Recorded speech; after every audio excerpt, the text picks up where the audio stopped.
क्या आपको पता है कि जिस संस्था पर भ्रष्टाचार को रोकने की सबसे बड़ी जिम्मेदारी है, जिसे हम लोकपाल भी कहते हैं, उस संस्था ने 7 बीएमडब्ल्यू कारों की मांग की है।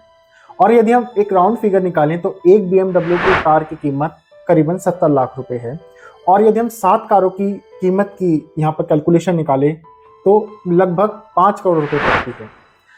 अब जो संस्था आज के वक्त में एक निर्जीव संस्था बन के रह गई, यानी कि ऐसी संस्था बन के रह गई है जिसके बारे में लोगों को ज्यादा पता ही नहीं है, जो अपने कामों को लेकर एक्टिव ही नहीं है, या फिर आज जो एक सपना लिया गया था लोकपाल को लेकर, आपको 2011 का अन्ना हजारे का आंदोलन याद होगा। वो अन्ना हजारे का आंदोलन किस चीज को लेकर था? लोकपाल को लेकर था। वहां पर एक डिमांड ये रखी गई थी कि देश में एक ऐसी संस्था होनी चाहिए कि चाहे प्रधानमंत्री हो, देश पे कोई भी नेता हो या कोई एक सर्वोच्च पद पे बैठा हुआ कोई भी व्यक्ति हो, अगर किसी ने भी या किसी भी लेवल पर भ्रष्टाचार हुआ है तो उस भ्रष्टाचार की जांच के लिए और एक निष्पक्ष जांच के लिए एक संस्था होनी चाहिए। इसलिए सिर्फ अन्ना हजारे ही नहीं बल्कि आम लोगों में भी लोकपाल को लेकर एक जिज्ञासा उठने लगी। कहीं ना कहीं लोगों को भी लगा कि लोकपाल जैसी संस्थाएं अगर देश में होगी तो भ्रष्टाचार जैसा जो कैंसर है जो देश को अंदर ही अंदर से खाता है, उस पर लगाम लगेगी।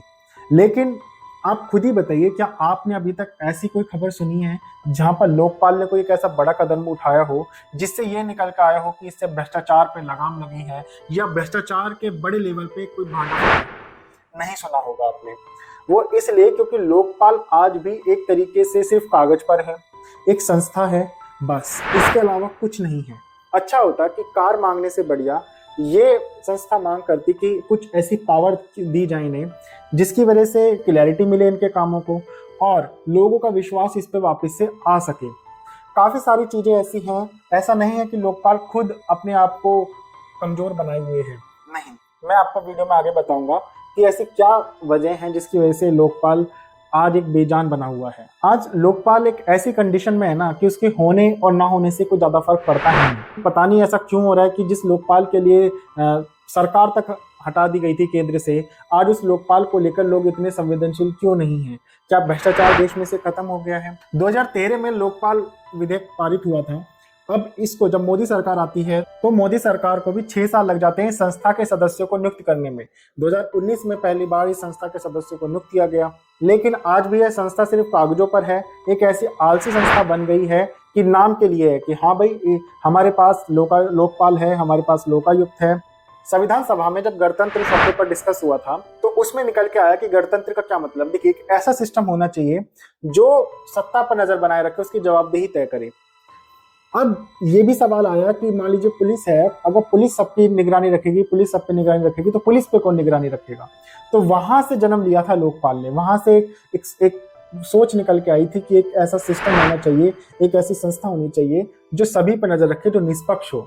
आज जो लोकपाल बेजान दिख रहा है उसके पीछे भी एक बड़ी वजह है। द वीक की रिपोर्ट ने जिन बातों का खुलासा किया है वे बेहद चिंताजनक है। रिपोर्ट में क्या किया गया कि 100 लोकपाल के अंतिम जो आदेश हैं उस पर जांच की गई, उसकी हिस्ट्री खंगाली गई कि किस प्रकार के आदेश थे, क्या कंक्लूजन निकल के आया और क्या मामला था। ठीक है, अब उसमें पता चला कि 80% ऐसे मामले थे जिनको बिना जांच के बंद कर दिया गया।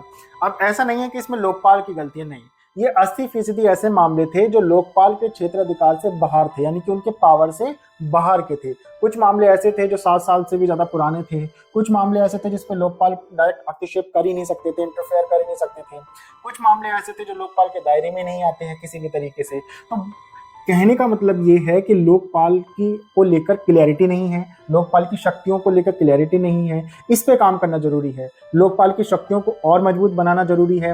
न्यायपालिका को इससे बाहर रखा गया है, प्रधानमंत्री के पद को इससे बाहर रखा गया है, इस पे क्लैरिटी करने की जरूरत है और इनको भी इसमें शामिल करने की जरूरत है। क्योंकि लोकपाल का उद्देश्य लाने का मतलब तो यही था ना कि एक ऐसे सिस्टम का तैयार होना जिसपे निगरानी रखी जाए या जिसकी जवाबदेही तय की जाए। एक सवाल यहाँ पर यह भी उठ के आता है कि क्या लोकपाल को जानबूझकर कमजोर किया जा रहा है? तो इसका आंसर है हाँ, सीधे तौर पे हाँ।